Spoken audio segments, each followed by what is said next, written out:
Olá, alunos de estruturas isostáticas. Nós daremos continuidade ao nosso estudo de vigas isostáticas, traçando agora o diagrama de momento fletor. Na semana passada, fizeram uma lista de exercícios traçando os gráficos de esforço cortante, determinando em cada ponto qual que é o esforço cortante correspondente. Nessa semana faremos o gráfico de momento fletor. Então, quero saber qual que é o momento que está atuando em cada ponto da minha viga. Ao longo da viga, consigo determinar isso graficamente. Temos uma diferença com relação ao traçado dos diagramas. No esforço cortante, nós veremos depois esforço normal, o que está para cima da linha de referência da viga é positivo, o que está para baixo é negativo. Apenas o diagrama de momento fletor, que isso é invertido. Se o valor do momento for positivo, então vou colocar o diagrama para baixo. Então tenho essa diferença, que resolvendo alguns exercícios a gente vai se acostumando, mas no início pode confundir um pouquinho. Então positivo é para baixo, negativo é para cima para o meu diagrama de momento fletor.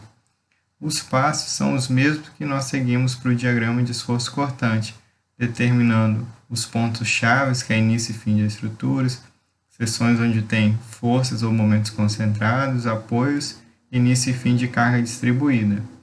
Então, nesse exemplo, que eu também vi com vocês na semana passada, eu teria aqui o início e fim de estruturas como pontos chaves, ponto onde tem carga concentrada, apoios e início e fim de carga distribuída. Então, eu teria aqui esses 5 pontos chaves para essa viga. Então, eu preciso determinar esses pontos também. Então, quais são as regras básicas que a gente passou para o diagrama de uma forma geral? Determina os pontos chaves, marca os valores dos esforços nessas seções. Aqui, dizendo que para momento fletor a conversão é invertida, ou seja, positivo é para baixo, negativo é para cima.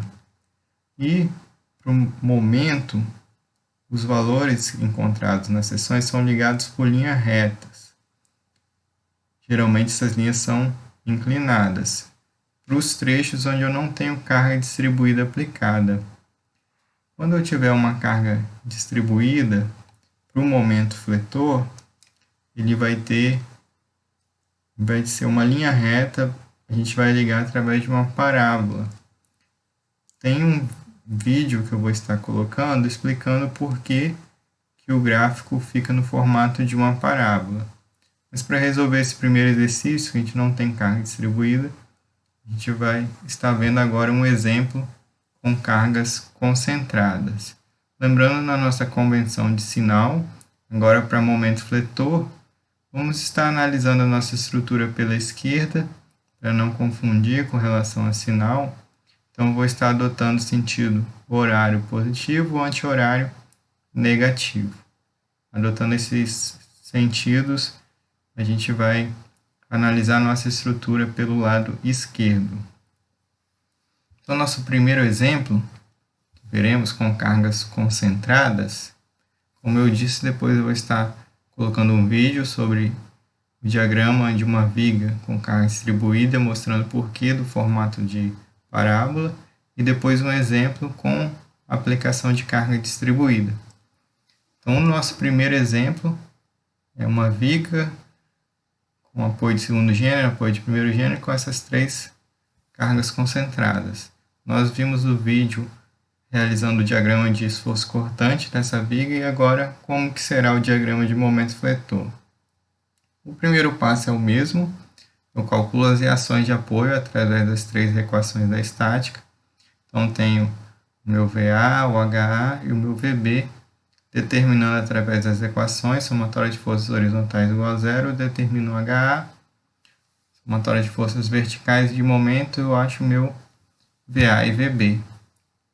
Depois que eu determinei as minhas forças de reações dos apoios, eu passo agora a verificar quais são os pontos chaves. Então, eu começo início e fim de estrutura, onde eu tenho carga concentrada, e nos apoios.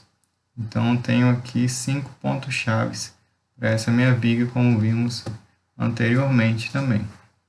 E a partir daí, Da mesma forma que fizemos com o esforço cortante, nós temos que determinar um momento fletor em cada ponto-chave da nossa viga. Então, eu tenho aqui as distâncias que nós iremos precisar. Analisando o meu primeiro ponto pela esquerda, aqui eu não tenho nenhuma carga-momento aplicada. Então, sempre no início e fim de estruturas, desde que eu não tenha uma carga-momento aplicada, o meu momento será zero. Então, momento no ponto 1 igual a zero. Tenho uma carga concentrada aqui, uma carga vertical aplicada, que não vai causar momento para esse ponto. Vou pegar esse ponto aqui como meu ponto de rotação e analisando as cargas pela esquerda, que eu não tenho nenhuma, o meu momento é igual a zero. Então, como eu disse, primeiro ponto e último será sempre zero, desde que eu não tenha uma carga-momento aplicada nesse ponto. Aquela carga representada por uma roda aqui, um momento girando aqui, fazendo um giro nesse ponto. Momento no ponto 2. Então, agora eu vou pegar o meu ponto 2, segurar a minha viga pelo ponto 2, apagar tudo que está à direita, analisar só do ponto 2 para a esquerda e verificar o momento que está sendo aplicado nesse ponto. Então, como eu falei, esquece tudo que está à direita, segurar aqui a minha viga no ponto 2 e verificar as cargas que estão à esquerda. Eu só tenho uma carga à esquerda, que é o 20.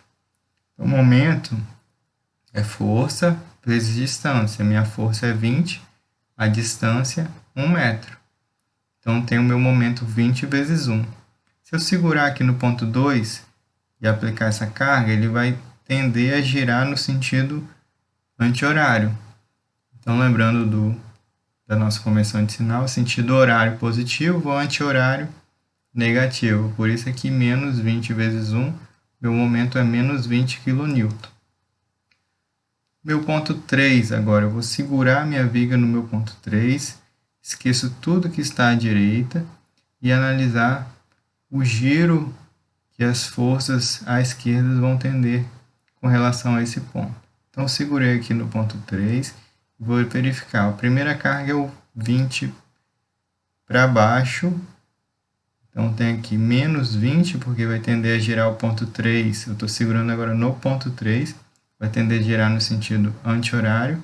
Então, tenho aqui menos 20 vezes 3. E a distância agora da carga, que é 20, até o ponto 3, são 3 metros. Então, tenho menos 20 vezes 3. E agora eu tenho 62, que é a minha reação de apoio para cima, vezes a distância até o ponto 3, que é 2. 62 aqui vai tender a girar no sentido horário, então vai ser positivo. Fazendo a soma, eu tenho o valor de 64, vai ser o meu momento no ponto 3. No meu ponto 4, eu continuo o mesmo procedimento. Eu vou segurar agora no ponto 4, esqueço tudo que está à direita e verifico as cargas multiplicado pelas distâncias com relação a esse ponto. Então, a primeira carga que eu tenho é 20. Agora, a distância até o meu ponto de referência, que passou para o 4, distância do 20 até o ponto 4 são 5 metros. Então, menos 20 vezes 5 está tendendo a girar no sentido anti-horário. Próxima carga, 62 para cima, tentando girar no sentido horário, segurando aqui no ponto 4. Então, mais 62 vezes a distância de 62 até o ponto 4, 4 metros. 62 vezes 4. E menos 60 vezes 2, que é a distância, girando no sentido anti-horário. Menos 60 vezes 2, eu determino aqui o valor de 28. No meu ponto 5, como é ponto final e não tenho carga-momento, eu já sei que é zero.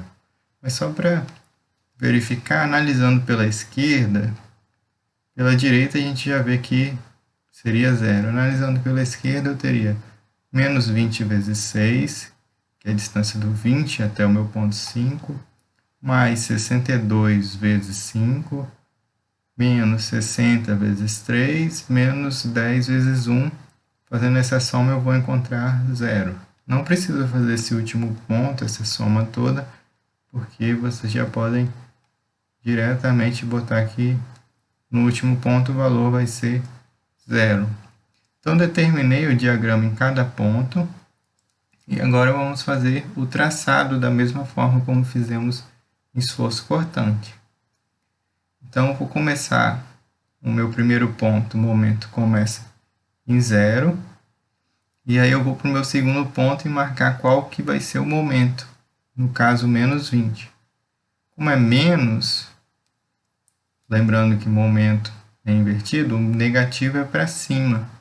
Então, vou marcar aqui menos 20 aqui subindo, o negativo é para cima. E aí eu vou ligar do 0 até o meu ponto 2, que tem um valor de menos 20.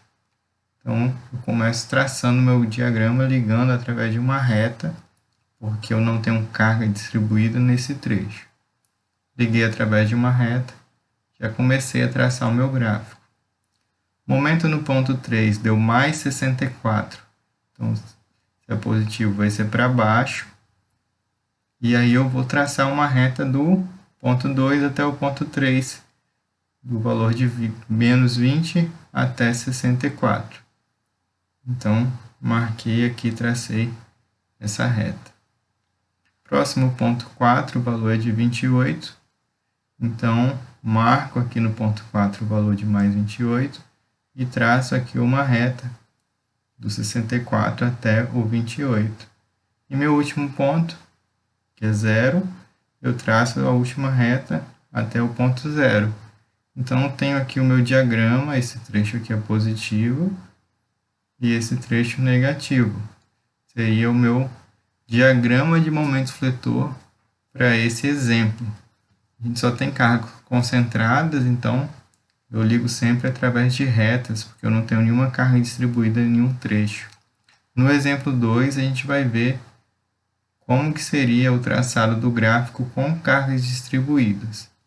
E também vai ter um vídeo explicando por que, quando eu tenho carga distribuída, a ligação entre os pontos é através de uma parábola. Bons estudos para vocês. Podem começar a lista de exercício, que é a mesma que fizemos para esforço cortante, só que agora traçando os gráficos de momento fletor.